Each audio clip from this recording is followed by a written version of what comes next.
দেখো ভাই, সরু সরু কাট পিস টাইলস দিয়ে কি সুন্দর দেখো ভাই ডিজাইন তৈরি করছে। তোমরা দেখো ভাই, একদম পুরোপুরি যেরকম ক্লামবোর্ড হয় না ভাই, ডিজাইনের ক্লামবোর্ড ওই রকম টাইপের করছে ভাই। এই দেখো, কোনো ঝামেলা নেই, কিচ্ছু নাই। প্রথমে একটু মশলা ভেঙে নেবে গোল করে। মশলা ভেঙে নেওয়ার পরে মোটামুটি 1.5 ফুট বাই 1.5 ফুট ধরে মালটা হবে, জিনিসটা গোল একবার রাউন্ড হবে।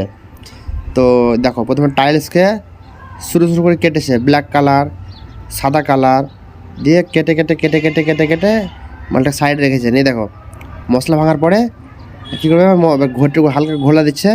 আর এই দেখো, একটা বসেছে, বসাতে বসাতে বসাতে বসাতে এই দেখো ভাই, দেখো দেখো, এই পুরো ভর্তি হয়ে গেল।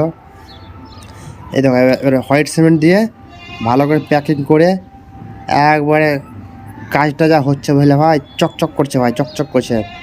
আমি যদি মিথ্যা বলছি তো তোমরা সবাই দেখো। আর কাজটা ঠিক হলে কমেন্টে আমাকে জানাও ভাই, আর ভুল হলেও কমেন্টে জানাও ভাই।